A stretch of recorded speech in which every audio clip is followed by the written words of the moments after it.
पुढची मोठी अपडेट आपण बघूया। तामिळनाडूमध्ये सत्ता स्थापनेच्या राजकीय हालचालींना चांगलाच वेग आलेला आहे। अभिनेता विजय थलपती आज पुन्हा राज्यपालांची भेट घेणार अशी सूत्रांची माहिती आहे। राज्यपालांना भेटून विजय थलपती बहुमताचा दावा करणार अशी मोठी बातमी सध्या सूत्रांकडून समोर येते।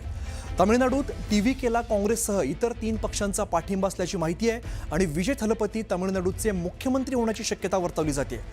त्यामुळे तामिळनाडूमधून मोठ्या घडामोडी आपल्याला घडताना बघायला मिळत आहेत। प्रशांत तिला रामदास आमचे प्रतिनिधी आपल्याला अधिकची माहिती देत आहेत। प्रशांत, आपण बघतो तामिळनाडूत सत्ता स्थापनेच्या राजकीय हालचाली आता चांगल्याच वेगवान होत आहेत। सत्ता स्थापनेसाठी जोरदार हालचाली तामिळनाडूमध्ये सुरू आहे। आज दिवसभर बैठकांचे सत्र सुरू होते आणि महत्त्वाचं म्हणजे जर बघितलं सीपीआय आणि सीपीएम या दोन्ही पक्षाच्या वतीने भारतीय जनता पक्षाला सत्तेपासून दूर ठेवण्याकरता आणि खास करून एआयडीएमके सत्तेपासून दूर ठेवण्याकरता निर्णय घेण्यात आलेला आहे।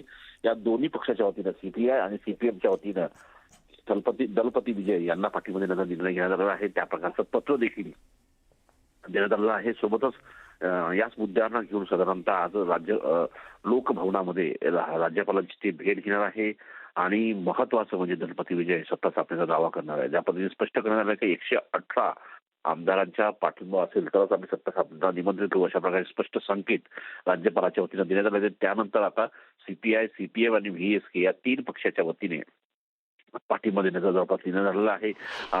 व्हीएसके सोबत काँग्रेसचे राष्ट्रीय अध्यक्ष मल्लिकार्जुन खरगे यांनी देखील फोनवरून दूरध्वनीवरून चर्चा केलेली आहे। त्यानंतर आता त्यांचाही पाठिंबा मिळण्याचे स्पष्ट संकेत मिळाले आहेत। त्यामुळे आता सत्तेचा मार्ग मोकळा राहावा असं म्हणावं लागेल।